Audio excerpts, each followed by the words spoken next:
Você também veio se despedir? Eu não vim me despedir. Eu já me despedi há muito tempo.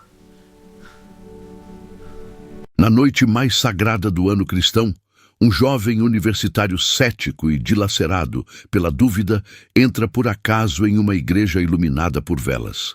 Ele não acredita em nada, nem em Deus, nem em milagres, nem em si mesmo. Mas naquela quinta-feira santa, algo acontecerá que nenhuma lógica será capaz de explicar.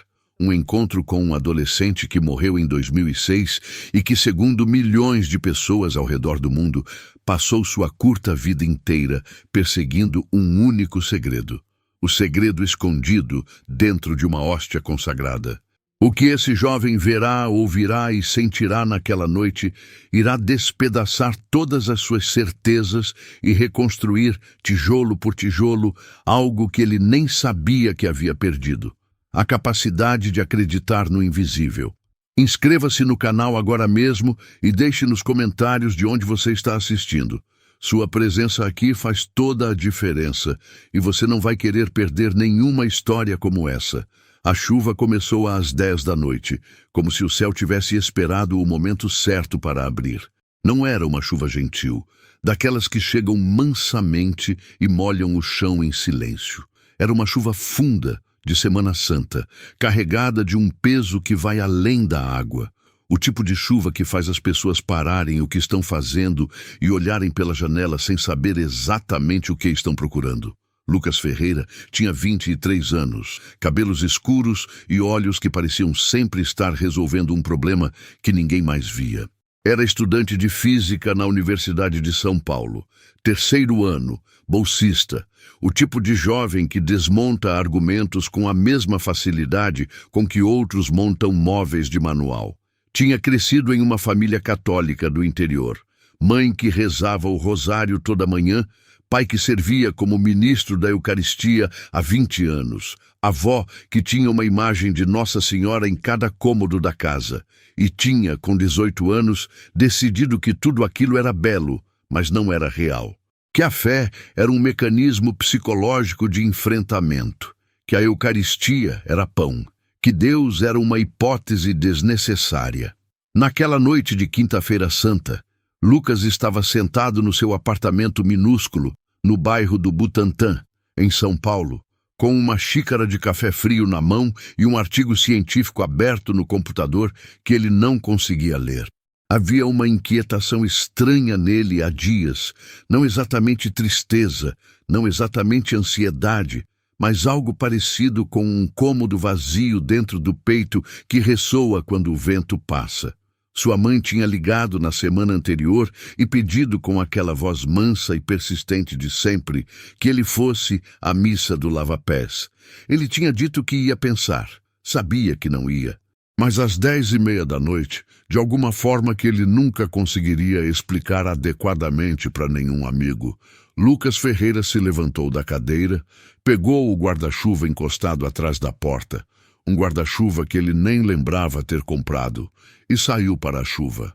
Ele não sabia para onde estava indo. Os pés é que sabiam. A igreja de São Francisco de Assis ficava a 6 quadras do seu apartamento. Ele passava em frente a ela quase todos os dias sem olhar. Mas naquela noite, as janelas estavam acesas com uma luz que não parecia elétrica. Era dourada, pulsante, a luz de centenas de velas reunidas num mesmo espaço, e ela atravessava os vitrais coloridos e caía na calçada molhada como uma promessa feita em outro idioma. Lucas parou na calçada. A chuva batia no guarda-chuva com um ritmo que parecia proposital. Ele ficou parado por talvez 2 minutos, que pareceram 20, olhando para aquela luz como se ela fosse uma equação que ele precisasse entender antes de entrar. Entrou. O interior da igreja estava cheio, mas não da forma barulhenta e social de outros momentos. As pessoas estavam quietas, com aquela quietude que só existe em lugares onde algo invisível e enorme está presente. O altar estava nu, as vestes litúrgicas removidas, o sacrário aberto e vazio, os círios dispostos em semicírculo ao redor de um ostensório de bronze que brilhava no centro da nave como um pequeno sol preso dentro do mundo. Era a adoração do Santíssimo Sacramento. Lucas sabia o que era aquilo. Tinha crescido vendo. Mas há 5 anos não entrava em uma igreja por nenhuma razão que não fosse casamento ou velório. Ele ficou de pé, no fundo, encostado em uma coluna, sem tirar o casaco encharcado. Não sabia o que estava fazendo ali. A lógica dizia que devia ir embora, mas o cômodo vazio no peito parecia estar se aquietando muito levemente, só de estar naquele lugar cheio de velas e silêncio e o cheiro antigo de incenso que fica impregnado nas pedras de uma igreja por décadas. Foi então que ele viu o rapaz. Estava sentado no último banco, sozinho, ligeiramente afastado dos outros fiéis. Tinha a aparência de adolescente, 15 anos talvez. Cabelos castanhos cortados de forma simples, rosto tranquilo, com aquela expressão específica de quem não está pensando em mais nada além do que está diante dele. Vestia uma blusa azul simples e uma calça jeans. Não havia nada extraordinário nele, exceto pela forma como ele olhava para o ostensório, não com o olhar piedoso e protocolar que Lucas associava à religiosidade performática, mas com uma atenção viva, curiosa, como um cientista diante de um fenômeno que o maravilha. Lucas se sentou no mesmo banco, na outra extremidade. Não sabia por quê. Talvez porque o banco estivesse vazio, exceto pelo rapaz. E ele não quisesse se intrometer entre as famílias e os grupos, talvez por outra razão que ainda não tinha nome. Por 20 minutos, nenhum dos dois disse nada. Lucas tentou rezar, mas não sabia mais como. Tentou simplesmente ficar em silêncio, mas a mente de físico que ele tinha não descansava. Ficava calculando a distância entre as velas, observando a refração da luz no ostensório, analisando a acústica do espaço. Era sua forma de estar no mundo, entendendo, desvendando. Foi o rapaz quem falou primeiro. Você está tentando entender olhando para a estrutura, disse ele, sem virar a cabeça, com uma voz calma que não parecia pertencer a um adolescente. Mas o que está ali dentro não é da ordem das estruturas. Lucas piscou, virou-se para o rapaz. Era estranho ser endereçado assim, de repente, em um lugar tão silencioso, sobre algo que estava acontecendo somente dentro da sua cabeça. Eu não estava pensando em nada, disse Lucas por reflexo. Estava pensando em refração e acústica. O rapaz agora virou levemente o rosto e Lucas viu os olhos dele, escuros, tranquilos, com algo no fundo que era difícil de nomear. Não tem problema. É uma forma de chegar lá também. Lucas ficou quieto por um momento. Você me conhece? Não pessoalmente. Uma pausa. Mas o jeito que você olha para uma vela acesa é muito parecido com o jeito que eu olhava para o meu computador quando tentava entender por que a física quântica parece apontar para algo que a física clássica se recusa a admitir. Aquilo parou Lucas no lugar. Era uma frase estranha demais para um adolescente dizer em um banco de igreja, às 11 da noite de uma quinta-feira santa chuvosa. Você estuda física? Perguntou ele. Estudei algumas coisas. O rapaz voltou o olhar para o ostensório. Me chamo Carlo. Lucas não associou o nome a nada imediatamente. Carlo era um nome comum o suficiente. Ele disse o próprio nome, e Carlo acenou levemente com a cabeça como se já soubesse. Por que você está aqui, Lucas? Perguntou Carlo, com uma gentileza direta que não era rude, apenas honesta. Não sei. Acho que sabe. Acho que o cômodo vazio ficou grande demais para ignorar. Lucas sentiu um arrepio que não tinha nada a ver com o casaco molhado. Ele não havia dito aquilo em voz alta. Havia pensado naquelas palavras exatas, cômodo vazio, enquanto estava sentado no apartamento, mas não havia as pronunciado. Tinha certeza disso. Como você sabia que eu pensei nisso? Carlo deu de ombros com uma leveza desarmante. Às vezes, as coisas certas chegam juntas. A imagem e a pessoa que precisava dela. Lucas ficou olhando para o rapaz por um longo momento, tentando encontrar a racionalização. Coincidência, linguagem comum, expressão que qualquer pessoa poderia usar. Mas havia algo na calma absoluta de Carlo que resistia à análise. Não porque fosse sobrenatural no sentido hollywoodiano da palavra, mas porque era densa demais, serena demais, como a calma de alguém que não tem nenhum medo de nada, porque já passou pelo único medo que importa e saiu do outro lado. Você acredita no que está ali? Lucas gesticulou discretamente em direção ao ostensório. Não é uma questão de acreditar, disse Carlo. É uma questão de perceber. Acreditar implica esforço voluntário diante de uma dúvida. Perceber é diferente. É quando a evidência se acumula a tal ponto que a dúvida perde o chão. A evidência, repetiu Lucas, e havia no tom um eco involuntário de ironia acadêmica. Sim, você é físico, então pensa em evidências. Carlo se virou completamente para ele agora. E Lucas percebeu que o rapaz era muito mais jovem do que a seriedade da voz sugeria. 15 anos, no máximo 16. Mas havia algo nos olhos que parecia ter vivido muito além disso. Deixa eu te perguntar uma coisa. No campo da física quântica, o que acontece com uma partícula quando ela não está sendo observada?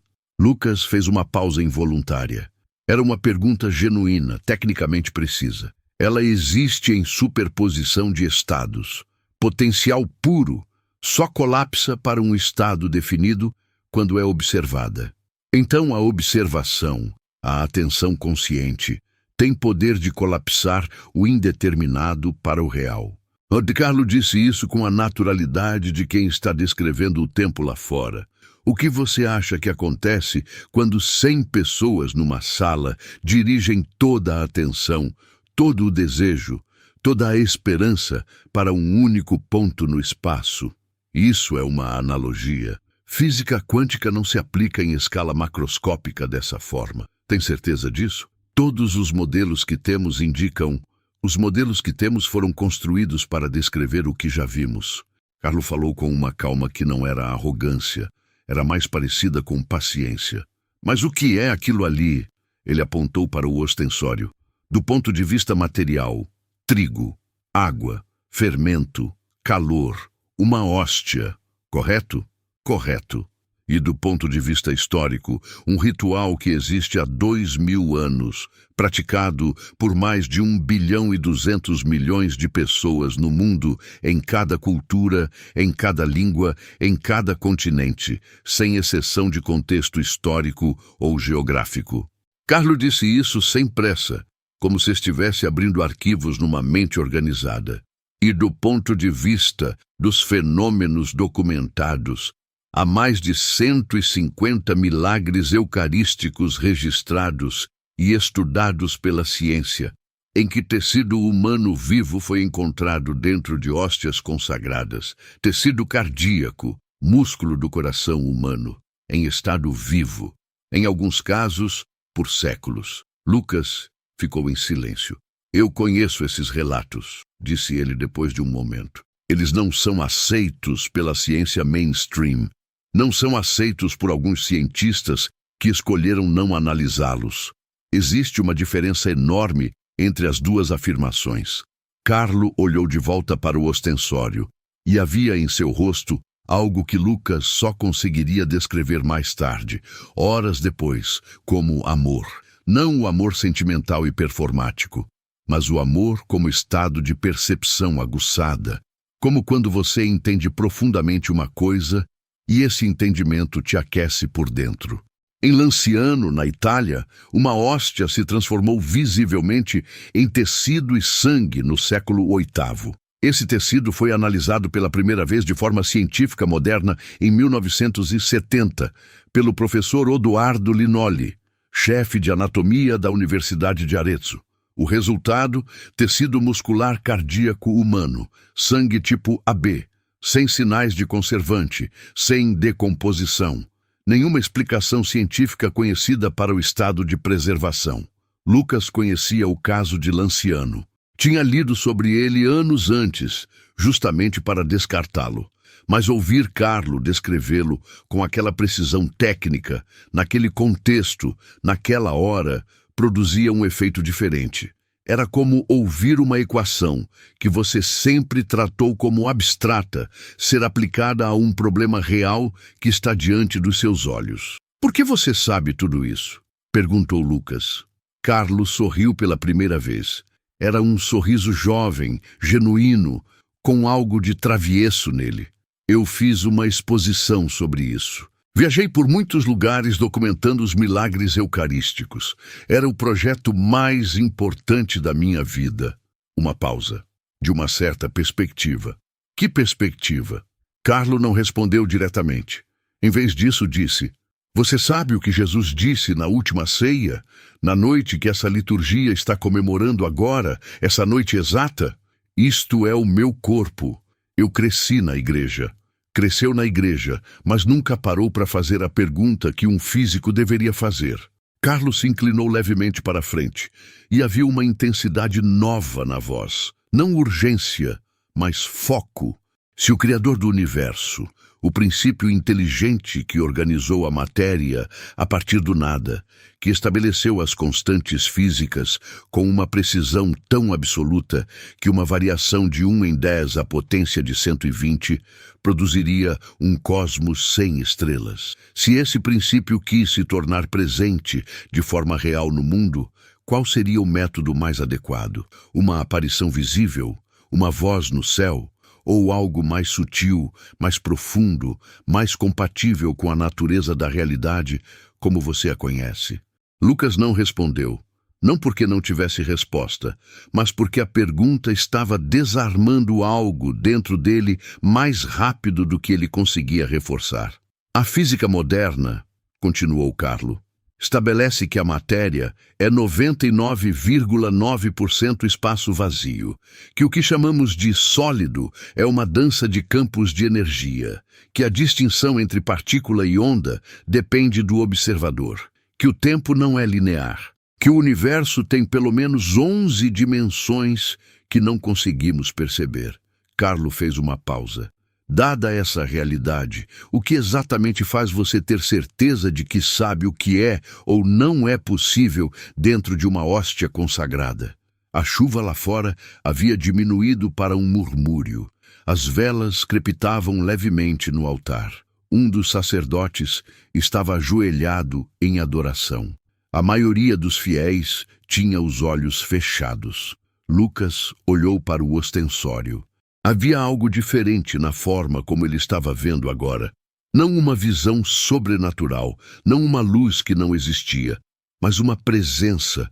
Não exatamente algo que entrava pelos olhos, mas algo que ele percebia de uma forma para a qual não tinha vocabulário técnico, como se o espaço ao redor do ostensório tivesse uma densidade diferente. Como se a atenção de todos ali, convergindo para aquele ponto, estivesse criando algo real, mensurável, ainda que não medido. O Carlo, disse Lucas, e a voz saiu mais baixa do que ele pretendia. Quem é você? O rapaz ficou quieto por um momento. Me chamo Carlo Acutis. Nasci em Londres, em 1991. Cresci em Milão. Morri em 2006, de leucemia, com 15 anos. Fui beatificado em 2020 e canonizado em 2025. Ele disse aquilo da mesma forma que teria dado o próprio endereço, simplesmente sem drama. Mas hoje à noite não sou uma aparição de filme. Sou apenas o que estava disponível para responder à sua pergunta. Deus tem um senso de humor que a teologia subestima bastante. O silêncio que se seguiu foi diferente de todos os silêncios que Lucas havia experimentado até aquele ponto de sua vida. Era um silêncio que tinha peso, que tinha temperatura, que tinha direção. Ele olhou para Carlo. O rapaz estava olhando de volta, com aqueles olhos escuros e serenos. E não havia nada de fantasmagórico nele, nenhuma luz estranha, nenhuma transparência, nenhum efeito especial. Apenas um adolescente de blusa azul, sentado no último banco de uma igreja de São Paulo, às 11h30 da noite, explicando os milagres eucarísticos com a precisão de um pesquisador e a paz de quem já não precisa provar nada para ninguém. Você não pode ser, disse Lucas. Eu sei que é isso que você está pensando. Carlo não parecia ofendido ou impaciente. Mas pense o seguinte, você, um físico agnóstico, entrou numa igreja às 10h30 da noite sem saber por quê. Se sentou no único banco onde havia espaço e começou uma conversa com alguém que casualmente conhece todos os argumentos que você precisaria ouvir. Uma pausa leve. O que é mais improvável? Que eu seja quem digo que sou ou que tudo isso seja coincidência? Lucas não tinha resposta. O segredo da Eucaristia, disse Carlo, voltando o olhar para o altar, não é sobrenatural no sentido em que as pessoas imaginam. Não é magia, não é truque. É a coisa mais natural possível, se você entender o que é natural em sua profundidade. Ele cruzou as mãos no colo com a naturalidade de um professor pensativo. A matéria é a linguagem que Deus escolheu para falar com seres materiais. O Verbo se fez carne, diz o Evangelho. Não se fez ideia, não se fez teoria, não se fez sentimento, se fez carne, material, palpável. E na última ceia, na noite que estamos celebrando agora, ele disse: vou continuar fazendo isso. Vou continuar sendo matéria. Vou continuar sendo tocável, ingerível, real, porque sei que vocês, humanos, precisam mais do que conceitos. Precisam de presença. Lucas sentiu algo que só conseguiria identificar horas mais tarde como saudade, mas uma saudade de algo que ele nunca tinha tido, ou que tinha tido e perdido sem perceber o momento exato da perda. A saudade de uma presença. Você documentou os milagres para quê? Perguntou ele. Porque as pessoas precisam de evidências. Eu entendia isso. Cresci na internet, na era da informação, numa geração que não herda a fé, que precisa encontrá-la ou construí-la. E pensei, se existem fatos documentados, cientificamente analisáveis, historicamente registráveis sobre a realidade física de algo que a Igreja chama de milagre, por que não mapeá-los? Por que não tornar isso acessível? Carlo falou com uma energia que era diferente de tudo que tinha vindo antes. Mais jovem, mais entusiasmada, como uma criança falando de um projeto favorito. Fiz um website, depois uma exposição itinerante. Os milagres eucarísticos do mundo. Está em vários países agora. Ele fez uma pausa.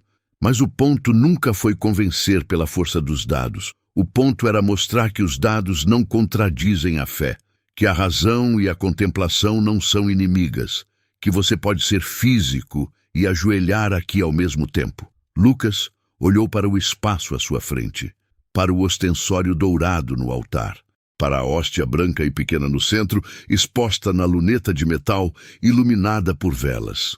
Existe algo ali? Perguntou ele, e a voz saiu com uma vulnerabilidade que o surpreendeu. Carlo não respondeu imediatamente. Quando falou, foi devagar. Você já ficou acordado à noite pensando em por que o universo tem constantes físicas ajustadas com precisão tão absurda que a probabilidade de ser aleatório é essencialmente zero? Você já ficou incomodado com o fato de que a consciência, a experiência subjetiva de ser, não tem explicação física satisfatória, apesar de toda a neurociência? Você já sentiu, na leitura de um teorema elegante, que havia ali algo que ultrapassava o matemático, algo que parecia querer ser descoberto, que parecia estar esperando? Lucas ficou quieto, porque em vários momentos de sua vida acadêmica, havia aquela sensação estranha de que a física não estava descrevendo a realidade, estava ouvindo a realidade falar, como se as equações fossem cartas escritas por alguém e a ciência fosse o processo de aprender a ler a caligrafia. Se você já sentiu isso, disse Carlo, então você já esteve na soleira.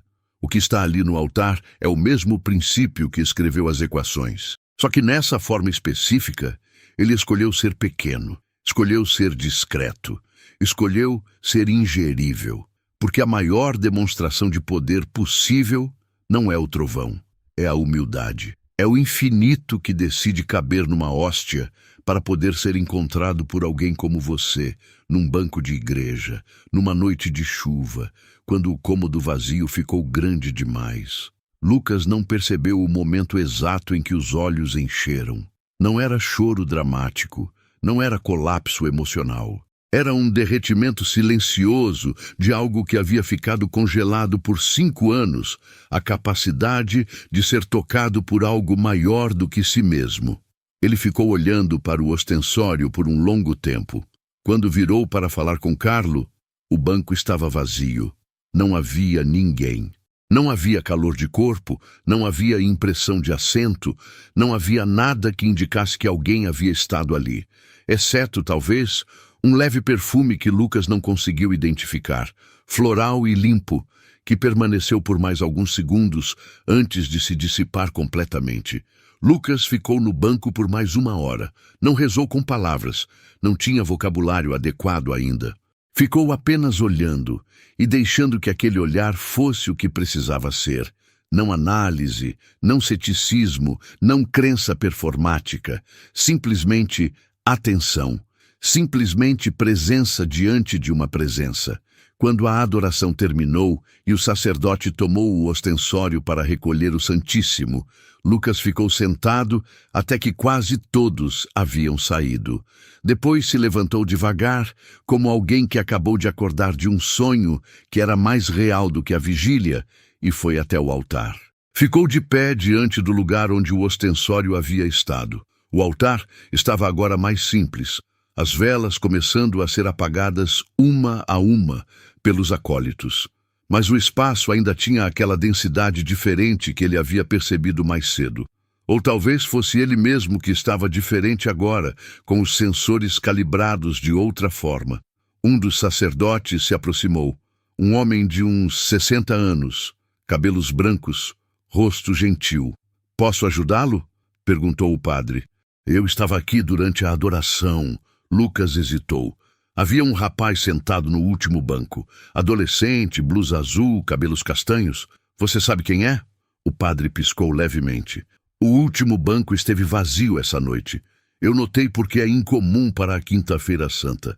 Geralmente a igreja fica completamente cheia." Lucas não disse nada. "Você está bem, meu filho?" perguntou o padre, com aquela preocupação genuína e sem invasividade dos sacerdotes que aprenderam a ler pessoas. "Estou", disse Lucas. "Ou vou estar?" Uma pausa. "Pai, o senhor conhece Carlo Acutis?" O rosto do padre mudou. Não de espanto, mas de reconhecimento afetuoso, como quando alguém menciona um amigo querido que já partiu. "Claro, o jovem beato, santo, na verdade, foi canonizado no ano passado. Um adolescente italiano que dedicou a vida a documentar os milagres eucarísticos. Tinha uma devoção extraordinária à Eucaristia. Dizia que ela era sua autoestrada para o céu." O padre olhou para Lucas com atenção. "Por que pergunta?" "Por nada." Lucas engoliu em seco. "Posso passar aqui amanhã para conversar? A igreja está aberta. E eu também." Lucas saiu pela porta lateral. A chuva havia parado completamente. O ar estava limpo e frio da forma específica que só existe depois de uma chuva longa. O tipo de limpeza que faz o mundo parecer recém-inaugurado. As calçadas brilhavam com os reflexos dos postes. 1 ou 2 estrelas apareciam entre as nuvens que ainda se desfaziam. Ele caminhou devagar de volta para o apartamento. Não estava com pressa. Havia algo dentro dele que não queria apressar. Um estado frágil e novo, como quando você encontra a primeira rachadura de luz numa parede que julgava completamente sólida e precisa ficar quieto para deixar a luz entrar sem quebrar tudo ao mesmo tempo. Naquela noite, Lucas não dormiu imediatamente. Ficou sentado à mesa com o computador aberto e passou 2 horas pesquisando Carlo Acutis. Encontrou as fotografias. O rosto jovem e sorridente que havia visto no banco da igreja. A blusa azul. Carlo era frequentemente fotografado com blusas simples, jeans, tênis. A história. Nascido em Londres em 1991, criado em Milão, informaticamente prodígio, devotíssimo, morrendo de leucemia fulminante em outubro de 2006, com 15 anos. As palavras que havia deixado registradas. A Eucaristia é a minha autoestrada para o céu. E o projeto que havia mencionado, a exposição dos milagres eucarísticos do mundo, que percorria países e continentes, traduzida em dezenas de línguas, visitada por milhões de pessoas. Lucas encontrou também os dados científicos que Carlo havia mencionado. O caso de Lanciano, estudado pelo professor Linoli em 1970 e verificado novamente pela Organização Mundial da Saúde em 1973. Tecido cardíaco humano, músculo vivo, sangue tipo AB, o tipo mais raro e universalmente compatível, sem decomposição após mais de 1000 anos, sem explicação. Havia outros. Buenos Aires, 1996. Uma hóstia caída no chão foi colocada em água para se dissolver, e em vez disso, começou a transformar-se em tecido. Analisada pelo Dr. Frederick Zugby, da Universidade de Colômbia, perito em doenças cardíacas, tecido muscular cardíaco humano inflamado, como de alguém em agonia severa. Sorocaba, no Brasil. Tixtla, no México. Naju, na Coreia. Sokolka, na Polônia, onde em 2008 uma hóstia se transformou em tecido que biólogos da Universidade de Białystok identificaram como músculo cardíaco humano em estado de pré-morte. Lucas leu cada caso, procurou as refutações, os céticos, as explicações alternativas. Existiam algumas, como sempre, mas eram fracas da forma específica em que uma argumentação fraca é fraca, não pela ausência de inteligência, mas pela presença de uma conclusão decidida de antemão que precisava ser justificada retroativamente. Às 3 da manhã, Lucas fechou o computador. Ficou sentado no escuro do apartamento por um momento, então abriu o computador de novo e escreveu um e-mail para a mãe. Mãe, fui à missa do lava-pés hoje à noite. Aconteceu alguma coisa que preciso te contar pessoalmente. Mas quero que saiba. Acho que encontrei o que eu estava procurando sem saber que estava procurando. Te ligo amanhã. Enviou antes de poder pensar demais. Nos dias seguintes, Lucas voltou à igreja de São Francisco de Assis 3 vezes. Conversou com o padre, que se chamava Antônio, era jesuíta, tinha um doutorado em teologia e outro em filosofia, e era o tipo de interlocutor que Lucas precisava. Alguém que não pedia que ele desligasse o cérebro, mas que o convidava a usar o cérebro de forma mais completa. Conversaram sobre a relação entre física e metafísica, sobre a distinção entre fé e credulidade, sobre os milagres eucarísticos, sobre Carlo Acutis. O padre Antônio tinha uma fotografia de Carlo na parede do escritório. Lucas olhou para ela por um longo momento na primeira visita. O mesmo rosto, os mesmos olhos, a mesma calma específica que parecia vir de dentro para fora. Ele era um menino muito comum, em certo sentido, disse o padre. Jogava videogame, gostava de animais, tinha amigos, estudava, mas havia uma coisa incomum. Nunca perdeu uma missa. Dizia que preferia perder qualquer outra coisa do que a Eucaristia. Para ele, era o centro de tudo. Por quê? Perguntou Lucas. Porque ele acreditava que ali havia uma presença real, não simbólica, não metafórica, real.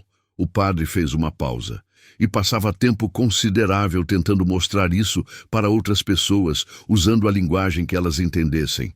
Num mundo que fala em dados e evidências, ele respondia com dados e evidências.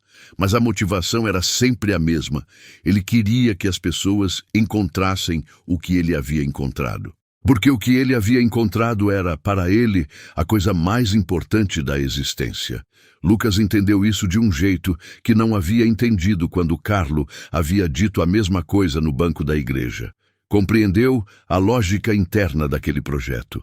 Se você encontra algo que considera o maior tesouro possível e tem 15 anos de vida e uma mente extraordinária, o que você faz? Você tenta compartilhar. Você constrói uma ponte entre esse tesouro e todos que ainda não conseguem vê-lo. Ele me disse que a maior demonstração de poder é a humildade, disse Lucas, quase sem perceber que estava dizendo em voz alta algo que havia sido dito no banco vazio. O padre olhou para ele. Onde você leu isso? Ouvi? Lucas hesitou. de alguém que me explicou tudo aquilo que o senhor está me contando agora, de forma muito parecida. O padre ficou em silêncio por um momento. Depois disse, suavemente, Carlo tinha um intercessor preferido, a Virgem Maria.